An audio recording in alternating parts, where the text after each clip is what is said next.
Pemirsa, terima kasih Anda masih menyaksikan Gapai Kemuliaan dalam episode Jangan Tertipu dengan Ketaatanmu. Ahilman, ini menarik, tadi masih menggantung. Jadi akan ada 3 golongan.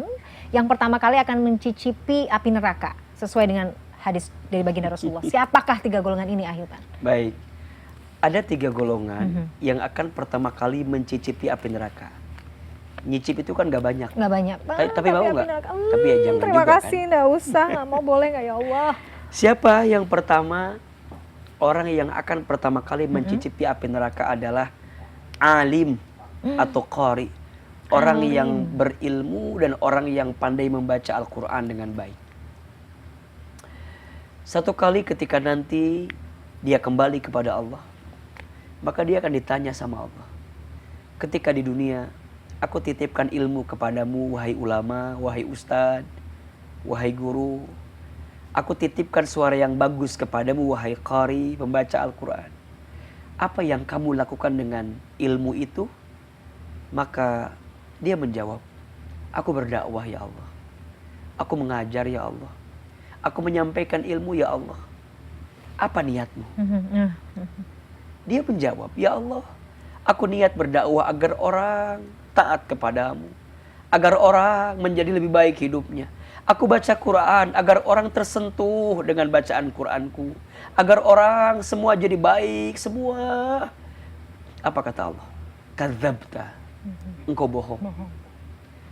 Ternyata selama ini engkau menyampaikan ilmu, ternyata selama ini engkau membaca Al-Quran, engkau hanya ingin disebut sebagai ustaz, engkau hanya ingin disebut sebagai qari. Dan ketika di dunia semua orang menyebutmu ustaz, menyebutmu ulama, menyebutmu qari, aku tahu isi hatimu. Ketika engkau menyampaikan ilmu bukan karena Allah tapi karena manusia, ada riya di hatimu, maka engkau yang akan pertama kali mencicipi api neraka. Ini juga teguran buat AA. Jangan sampai kita capek lelah menyampaikan ilmu dalam dakwah tapi hati ini tidak ikhlas. Nauzubillah min dzalik, ternyata akan menjadi golongan pertama orang yang mencicipi api neraka. Hati ya. Yang kedua, orang yang dermawan. Orang yang dermawan. Ketika nanti dia kembali kepada Allah, dia akan ditanya sama Allah, ketika di dunia aku berikan kamu harta, apa yang kamu lakukan? Aku berinfak, aku bersedekah, aku berbagi. Apa niatmu? Iya ya Allah, agar aku mendapatkan kebaikan, aku mendapatkan pahala darimu karena kedermawananku. Apa kata Allah? Kadzabta, engkau bohong. Selama ini engkau berbagi, selama ini engkau memberi, selama ini engkau infak jadi orang dermawan, hanya ingin disebut sebagai orang yang dermawan. Dan ketika di dunia orang menyebutmu orang dermawan, silahkan engkau yang masuk pertama kali mencicipi api neraka. Kan sekarang lagi ngetren ya Mbak Mila. Iya. Tangan kanan sedekah, tangan kiri upload story kan.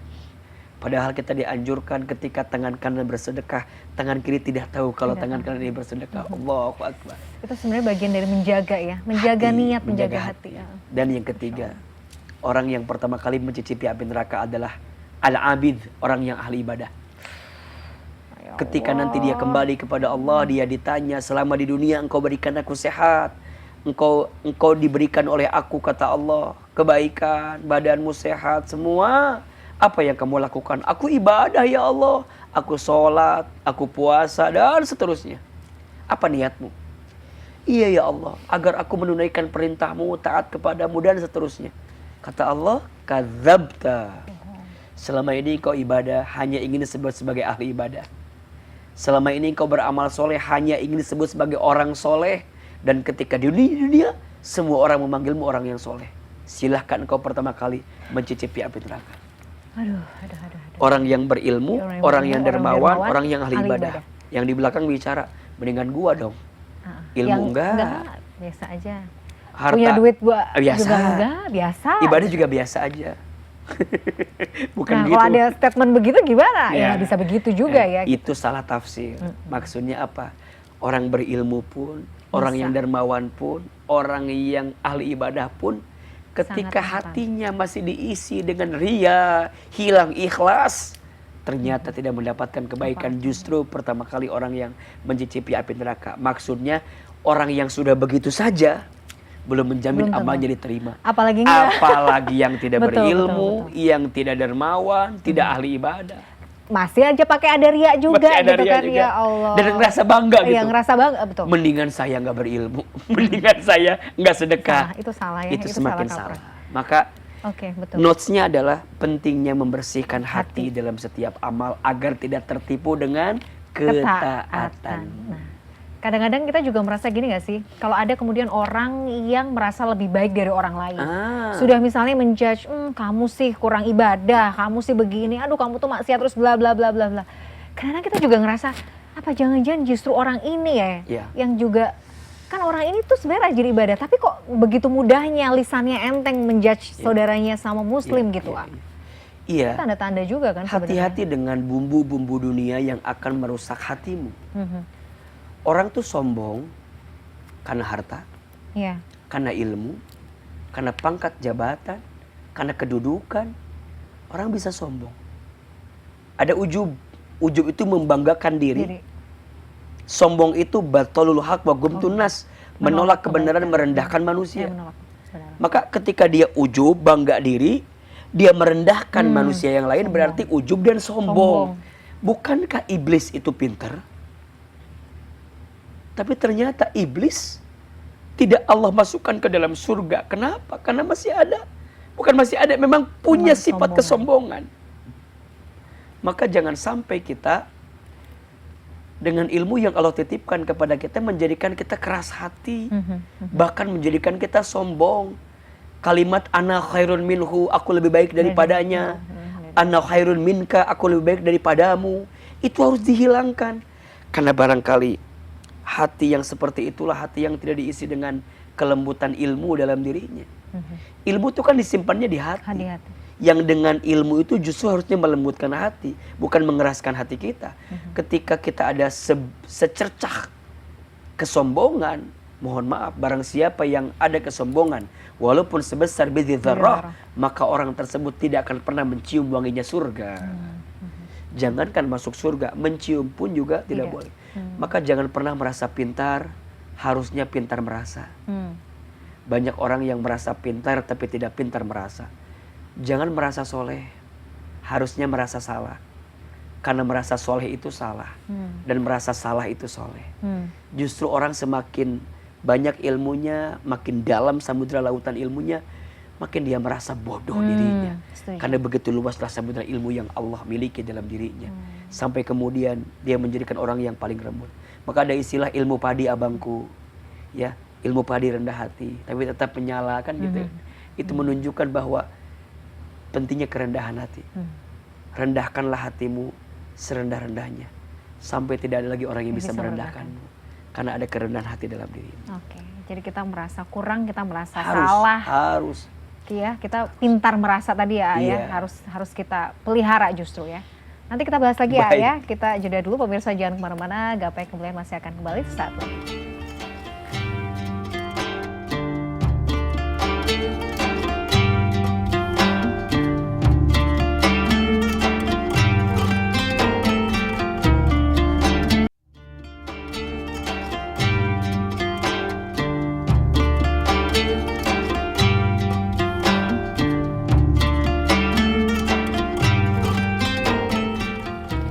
Pemirsa, terima kasih Anda masih menyaksikan Gapai Kemuliaan dalam episode Jangan Tertipu dengan Ketaatanmu. Ahilman tadi menyampaikan di segmen sebelumnya bahwa salah satu cara supaya kita nggak tertipu dengan amalan kita adalah kita pintar merasa, jangan merasa soleh tapi senantiasa merasa salah gitu ya. Terus semakin kita berilmu harusnya kita semakin merunduk ya. Betul. Ini kan artinya sebenarnya ini contoh dari muhasabah. Sering kita tuh harus mengoreksi diri sendiri, Iya, apakah iya, amal kita tuh sudah diterima atau enggak. Iya, iya. Nah sebenarnya yang bisa kita lakukan itu apakah senantiasa dilakukan setiap saat atau seperti apa sih, A?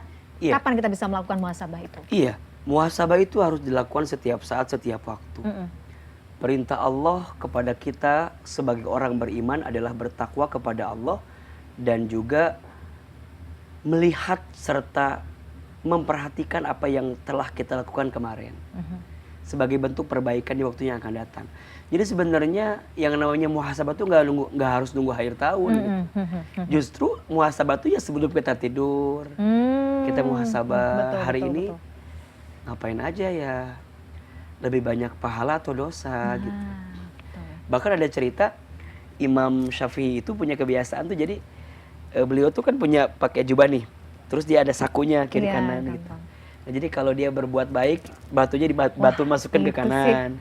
Terus kalau luar dia biasa, berbuat Masya buruk, Allah. sesuatu yang mungkin gak baik gitu ya bisa kayak punya perasaan gimana-gimana, masukin ke kiri. Nah, sebelum tidur dia timbang lebih banyak batu yang di saku kanan apa Kanan saku saku kiri. kiri. Oh, wah, Saking Rabbi. ingin mencobanya mengintrospeksi diri gitu.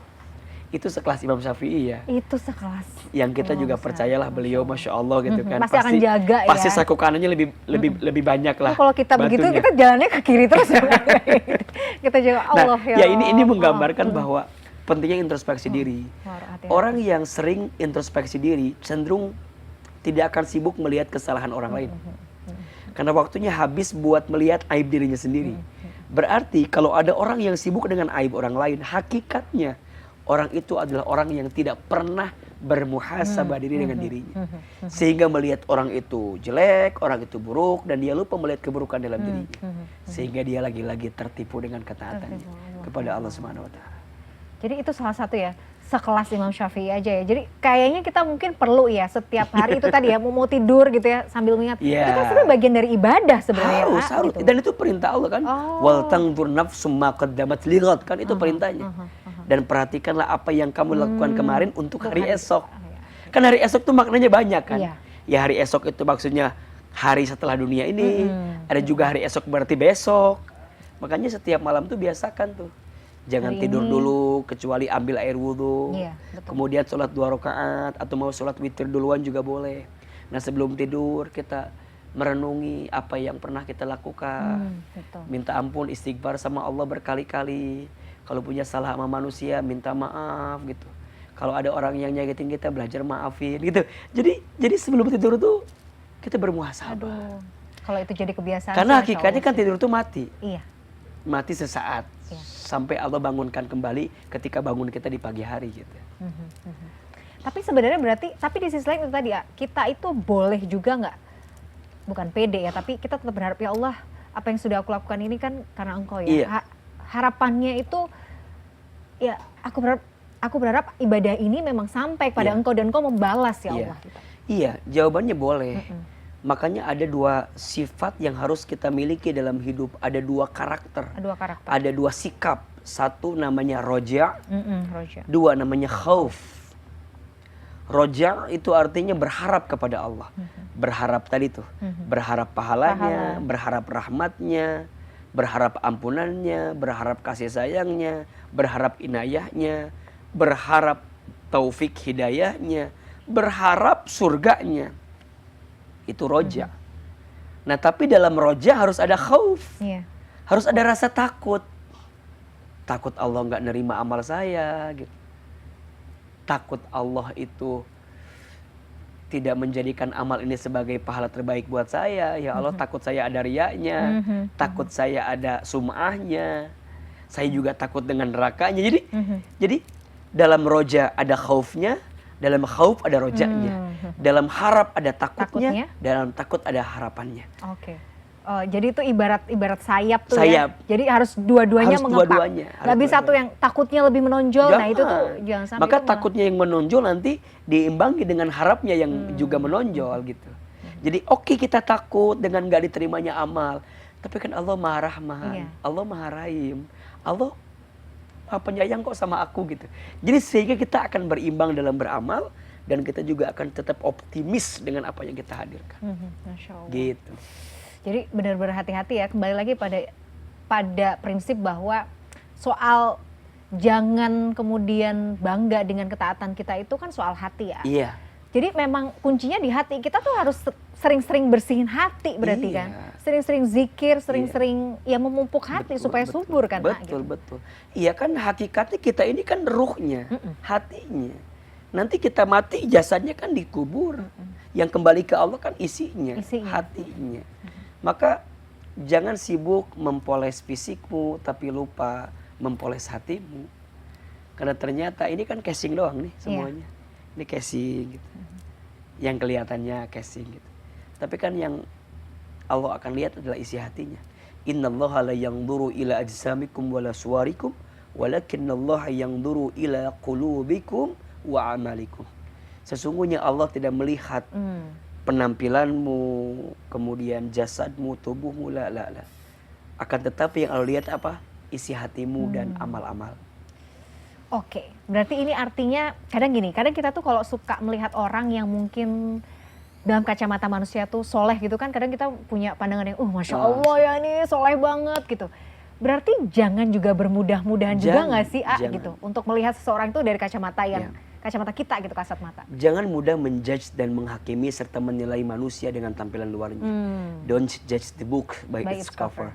Jangan lihat orang dari tampilan luarnya.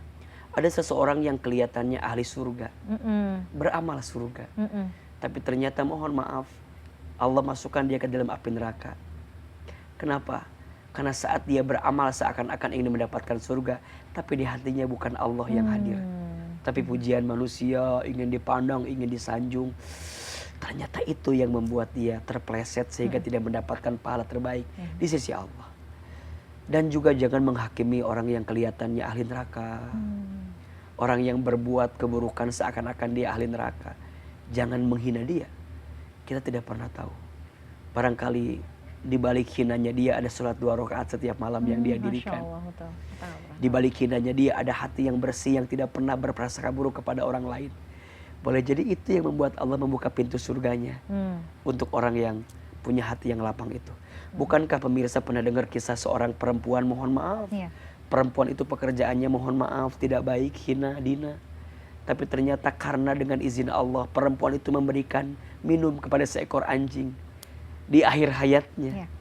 Ternyata kebaikan dia kepada seekor anjing itu mampu menjadikan surga dibuka pintunya untuk perempuan yang memberikan air minum kepada yang seekor anjing tadi.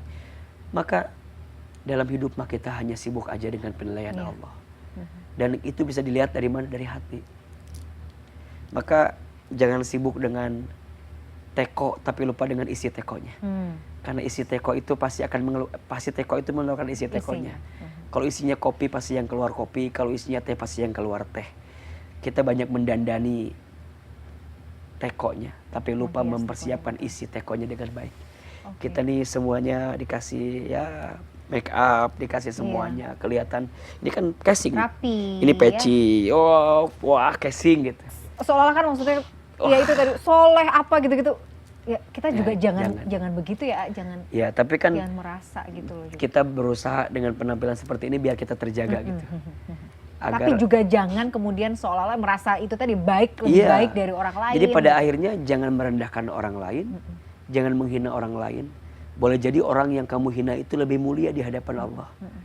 Jangan merendahkan orang lain, boleh jadi orang yang kamu rendahkan itu lebih tinggi derajatnya di hadapan Allah Subhanahu wa taala. Maka belajar aja untuk melembutkan hati. Oke. Itu setuju sih. Jadi jangan kemudian kita merendahkan orang lain. Tapi di sisi lain apakah kita tuh boleh gak sih kita terlalu memuji orang lain karena misalnya Masya Allah ini soleh banget, Masya Allah ini ustadz ya. Kadang-kadang tuh gitu loh. Ya. Kita jangan khawatirnya nanti ada fanatik buta dalam diri kita. Melihat ustadz, jangan melihat sisi yang sempurna. Ustadz juga manusia. Nanti khawatirnya kalau ustadznya berbuat sesuatu yang mengecewakan, jamaahnya jadi nggak mau ngaji lagi gara-gara ustadznya mengecewakan. Padahal maksudnya bukan Islamnya ya, ini bukan sosoknya gitu ya. Dan manusia pasti punya salah. Dan mohon maaf Bamila, ya kita yang sebagai seorang guru gitu ya memang dituntut harus sempurna gitu, seakan-akan. Padahal kan kita juga manusia yang bisa punya celah juga gitu. Dan lihatlah pada sisi itu, lihat sisi manusianya. Kan kita misalnya menemukan ada guru kita yang mungkin dengan izin Allah dia harus terpleset berbuat kesalahan. Jangan dihakimi bahwa dia tuh salah total. Karena bagaimanapun entah berapa banyak jutaan kebaikan yang pernah dia hadirkan dalam hidupnya. Ya mungkin dengan dakwahnya dia banyak orang yang tersentuh, jadi taat, ingat sholat, mendekat ke Allah. Apakah kita harus menutup kebaikan itu gara-gara satu celak dan hilap dari seorang ustadz itu? Maka janganlah. Udah. Kan di antara doanya juga bagus ya. Jadi doa sahabat itu kalau melihat guru apa? Ya Allah, tutuplah aib guruku dari pandanganku. Tutuplah aib guruku dari pandanganku. Dan berikanlah berkah ilmuku dari guruku itu. Jadi tutuplah aib guruku dari pandanganku dan janganlah engkau cabut berkah guruku dari ilmu yang aku dapatkan darinya. Jadi doa itu tuh. Jadi sebelum belajar, misalnya mohon izin ya, mohon maaf, kita digapai kemuliaan, ketemu dengan guru-guru nih Mbak Mila. Betul. Ya Allah, tutuplah aib guru-guruku yang mengajarkan aku, dan jangan engkau cabut berkah guruku dari ilmu yang disampaikannya untukku gitu. Jadi biar kita tuh bisa lebih ya, menanamkan jadi saling kebaikan. mendoakan ya. Iya. Tapi pada akhirnya tuh kita itu tadi jangan sampai fanatik buta. Kemudian selain manusia itu pada akhirnya juga punya kelebihan dan kekurangan gitu ya. Terakhir sebelum closing, apa yang kita perlu ingat lagi ya soal ketaatan ini. Tapi tetap supaya kita tetap semangat juga, kita tetap punya tekad gitu ya untuk menjadi hamba yang soleh gitu. Tapi di sisi lain, ayo ingat deh bahwa setiap orang tuh punya potensi salah. Jangan sampai kemudian kita merasa bangga karena ketaatan yang kita lakukan. Iya, yang pertama tentu niat. Selalu luruskan niat. Niatnya hanya untuk Allah ya. Hanya karena Allah. Hanya untuk semata-mata menyenangkan Allah. Menyenangkan Allah. Okay. Jangan sibuk menyenangkan diri kita, tapi menyenangkan Allah. Jangan kejar apa yang kita mau, tapi kejar yang Allah mau. Karena itu akan jadi kekuatan buat kita. Satu, niat. Okay. Yang kedua, ilmu. Ya, dalam beramal harus ada ilmu, Mbak Mila. Betul. Jangan samakan antara orang yang beramal dengan ilmu dan orang yang beramal tanpa ilmu. Tentu beda kualitasnya. Bahkan mohon maaf ya, di antara amal yang tidak akan diterima, salah satunya ketika amal tuh nggak dipakai dengan dasarnya dengan ilmu. Walaupun dibungkusnya kelihatannya baik ya. Gitu. Maka ilmu tuh setidaknya harus tahu gitu, harus ngerti. Nah sampai yang ketiga, ya setelah kita punya niat yang tulus karena Allah, kemudian kita menyiapkan ilmu yang lurus karena Allah, maka nanti sampai yang ketiga kita belajar bertawakal sama Allah. Tawakal. Dengan semua amal yang kita lakukan. Tawakal itu kan menyerahkan dan menyandarkan semua amal kebaikan kita hanya untuk Allah. Tawakal itu bukan berarti pasrah gitu, beda. Bukan menyerah, bukan terserah, tapi berserah. Menyerah itu tidak ada usaha, jangan. Terserah itu tidak ada tujuan, jangan. Tapi harusnya berserah. Apa itu berserah? Maksimalkan usahanya, langitkan doanya. Pastikan tujuannya, hasilnya serahkan kepada Allah. Itulah artinya berserah. Tawakal kepada Allah. Niat, ilmu, tawakal.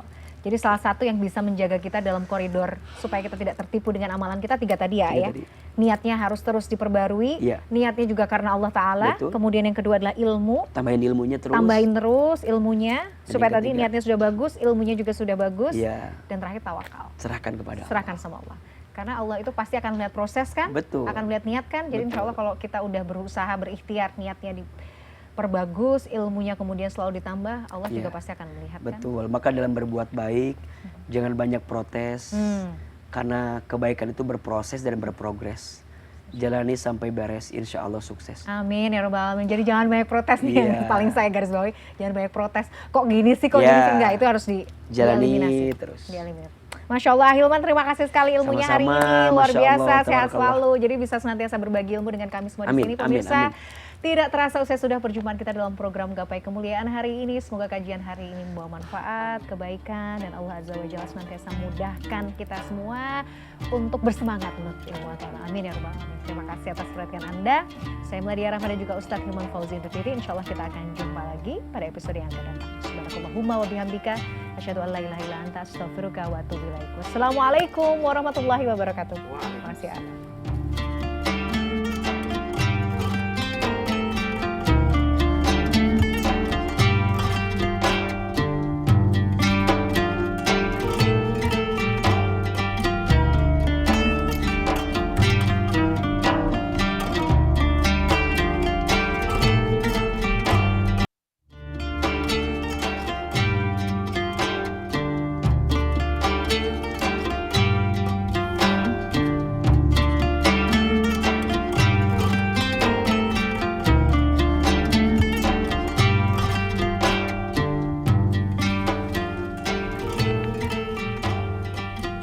Bismillahirrahmanirrahim. Assalamualaikum warahmatullahi wabarakatuh. Pemirsa Gapai Kemuliaan yang dirahmati Allah, mari sejenak kita renungi. Begitu banyak amalan telah berlalu, lantas yakinkah kita Allah Ta'ala menerima amal-amal tersebut? Hendaknya tanyakan pada hati kecil kita. Sudahkah amalan yang kita lakukan atas dasar ilmu? Sudahkah amalan yang dilakukan sesuai dengan apa yang Nabi SAW lakukan? Karena tidaklah akan diterima suatu amalan apabila tidak berdasar pada ilmu. Tidaklah amalan-amalan yang telah dikerjakan itu merupakan buah dari kehebatan seseorang. Karena hanya Allah Azza wa Jalla saja yang mampu menggerakkan seseorang untuk beramal sebab taufik yang diberikan olehnya. Nah, pemirsa, hari ini insya Allah kita akan mengkaji tema yang sangat menarik terkait jangan tertipu ketaatanmu. Seperti biasa saya tidak sendirian, sudah hadir bersama saya di studio. Ada Ustadz kesayangan kita semua, Ustadz Hilman Fauzi. Assalamualaikum Pak Hilman. Waalaikumsalam warahmatullahi wabarakatuh. Sehat, A? Alhamdulillah. Alhamdulillah, terima kasih sudah hadir di Gapai Kemuliaan. Hari ini temanya menarik, jangan tertipu amalannya, amalan kita gitu ya. Kadang-kadang kita merasa sudah rajin beribadah, tapi sejatinya jangan sampai justru ibadah itu yang menipu kita. Nah, nanti kita akan bahas ya. Nah, bagi Anda pemirsa yang juga memiliki pertanyaan, Anda bisa mengirimkan pertanyaan Anda, teks boleh, video boleh, melalui nomor WhatsApp yang tertera di layar kaca. Baik, kita mulai pembahasan kita, Hilman. Kalau judulnya kemudian kita tidak boleh tertipu ketaatan, sejatinya apakah berarti itu kita artinya tidak boleh pede ya sama amalan kita ya? Bagaimana kemudian kita memahaminya, mendudukannya seperti apa? Tafadhol, Hilman. Baik, bismillahirrahmanirrahim. Alhamdulillahirabbil alamin. Allahumma sholli ala sayyidina Muhammadin sallallahu alaihi wasallam wa ala alihi washabbihi ajmain. Amma ba'du. Pemirsa CNN Indonesia yang dicintai Allah, mudah-mudahan kita semua dalam keadaan sehat walafiat. Amin. Dan jika ada yang sedang sakit, kita doakan semoga Allah berikan kesembuhan. Amin. Amin ya rabbal alamin. Tema kita kali ini bagus sekali. Jangan tertipu dengan ketaatanmu. Di antara sikap hati yang harus kita hadirkan saat kita beribadah, saat kita beramal soleh, sikap hati itu harus ikhlas. Maka ikhlas itu menjadi syarat diterimanya satu amal ibadah. Sebagaimana kita tahu bahwa amal ibadah itu diterima dengan dua syarat. Satu, ikhlas karena Allah. Dua, ittiba, mencontoh, mengikuti Rasulullah Sallallahu Alaihi Wasallam. Maka jangan sampai tertipu dengan ketaatanmu ketika engkau taat kepada Allah, ketika engkau beribadah kepada Allah tapi tidak menghadirkan keikhlasan di dalamnya. Sungguh keikhlasan kita dalam ibadah itu akan menentukan apakah amal kita diterima atau tidak oleh Allah. Mohon maaf, amal kita terkesan bagus, terkesan luar biasa, tapi ketika di hati dilakukan bukan karena Allah, maka sebanyak apapun amal itu, sehebat apapun amal itu, belum tentu berbuah pahala kebaikan di hadapan Allah Subhanahu wa Ta'ala. Maka pertanyaannya, bagaimana cara kita melihat apakah amal kita sudah ikhlas apa belum? Jangan-jangan selama ini kita tertipu dengan ketaatan kita karena mohon maaf masih ada riyanya, ingin dinilai oleh orang lain, ingin dilihat oleh manusia. Mohon maaf masih ada sombongnya, mohon maaf masih ada ujubnya, mohon maaf masih ada niatan-niatan lain yang disisipkan dari amalan itu, yang membuat Allah tidak memberikan pahala terbaik dari amal ibadah kita. Bahkan Allah tidak menerima amal ibadah kita. Apa ciri orang yang ikhlas itu? Setidaknya ada 3 L. Jadi kalau kita ingin disebut orang yang ikhlas dalam beramal, rumusnya apa? 3 L. 3 L. Yang pertama, lakukan semua ketaatanmu hanya untuk Allah. Jadi dari awal niatnya dia beramal itu untuk Allah. Karena niat itu sangat menentukan seperti apa kualitas amal kita. Innamal a'malu binniyat. Sesungguhnya setiap amal tergantung niatnya. Maka hendaknya melakukan segala amal kebaikan itu ya hanya untuk Allah, bukan untuk yang lain. Dan kalau semua untuk Allah, berarti kita pun berharap balasan pahala dari siapa? Dari Allah. Bukan ingin dilihat oleh manusia, bukan ingin dipuji oleh manusia, bukan ingin disanjung oleh manusia. Sekaligus mohon maaf, di sini kita menegaskan jangan terlalu berharap kepada manusia. Kenapa? Setidaknya 3 alasannya. 1, manusia itu lemah. Mhm. Mhm. Manusia ada capeknya, manusia ada lupanya, manusia ada khilafnya, manusia itu tidak memiliki sesuatu yang membuat dia bisa menjaga semuanya, karena manusia itu hakikatnya lemah. Lemah. Yang kedua, kenapa kita tidak boleh berharap kepada Pada manusia? Karena manusia itu mudah berubah. Hati dan lisannya mudah berubah. Sekarang kita bilang A, besok bilang B, sekarang begini, nanti begitu. Itu manusia. Dan yang ketiga, kenapa kita tidak boleh berharap kepada manusia? Karena manusia itu pasti mati berpisah. Pasti meninggal, pasti akan wafat. Maka hendaknya semua kebaikan yang kita lakukan agar tidak tertipu dengan ketaatan. Lakukan semua karena Allah. Yang kedua, L-nya adalah agar kita disebut ikhlas, lanjutkan semua kebaikan hanya untuk Allah. Jadi bukannya melakukan, Mbak Mila, tapi juga melanjutkan. Inilah yang disebut dengan istiqomah. Maka orang akan masuk pada level istiqomah dalam beramal kalau niatnya sudah ikhlas. Karena biasanya mohon maaf kalau yang tidak ikhlas mah, aduh, pasti amalnya tuh akan setengah-setengah. Ketika banyak orang yang lihat, semangat. Semangat. Ketika tidak ada yang melihat, tidak semangat. Ketika dipuji, luar biasa semangat. Ketika ada yang mencaci, wah turun. Berarti kita belum bisa melanjutkan semua kebaikan karena Allah. Nah yang ketiga, lupakan semua kebaikan itu karena Allah. Lupakan semua kebaikan. Kan kita sering ya, Mbak Mila. Nah ini nih. Kita berbuat baik, ingin dilihat baik sama orang, ingin dipandang baik. Misalnya Mbak Mila jadi istri misalnya ya, taat kepada suami. Niatnya jangan semata-mata agar suami jadi baik sama kita. Tapi kita jadi istri taat itu agar Allah yang maha baik tambah baik sama kita. Pertanyaannya, Mbak Mila jadi istri yang baik, pemirsa ibu-ibu jadi istri yang baik, Allah tahu tidak? Tahu. Allah tahu. Jadi kalau suami kita tidak memuji dengan kebaikan kita, ya jangan stres. Kalau kita sudah stres dengan pujian itu berarti kita belum ikhlas, tertipu dengan ketaatan. Kita masak, strek gitu aja. Tiba-tiba suami itu telepon, Bunda, ayah tuh kayaknya nggak bisa makan di rumah malam ini karena bos ngajak makan malam. Marah nggak? Kesel nggak? Kesel sedikit. Nah, kalau kesel, kalau marah berarti kita tertipu dengan ketaatan kita. Karena kita melakukan tadi bukan untuk Allah tapi untuk suami. Ujungnya apa yang terjadi? Kita jadi sakit sendiri kan. Suami teh kan kalau makan harus pakai sambal. Kita lagi pikir sambal, suami nggak jadi makan, dimakan semuanya sama kita sambalnya. Ketika suami pulang, suami tuh lihat kita megangin perut terus. Kata suami, Bunda kenapa? Kata ibunya, kamu nggak pernah peka sama aku ya. Aku tuh masak sambal buat kamu, aku makan semuanya. Kata suaminya, suruh siapa? Nah, nyiksa diri. Ya itulah manusia. Kan sering ya, mohon maaf, kita tuh sering ingin selalu kebaikan dibalas oleh manusia.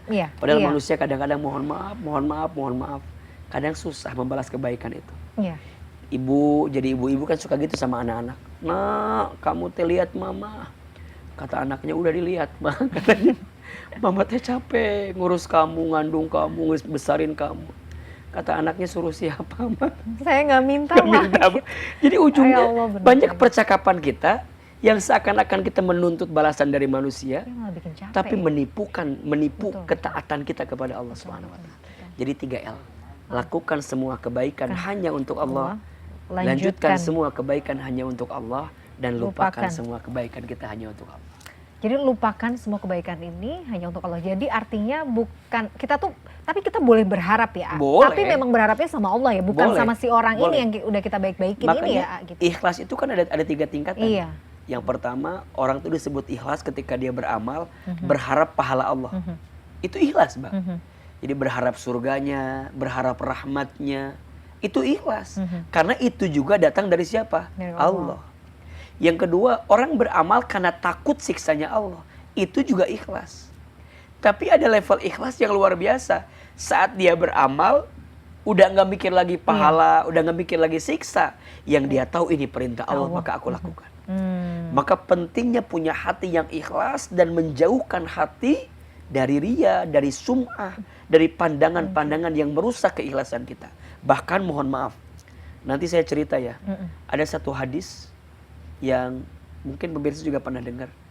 Ada 3 golongan yang akan pertama kali mencicipi api neraka. Oke. Tapi nanti ya, Tapi kita nanti. bahasnya di segmen berikutnya ya. Iya. Jadi 3 golongan orang yang akan mencicipi, Pertama kali yang pertama kali akan mencicipi mencicipi api api neraka. Nanti kita Nauzubillah. bahas.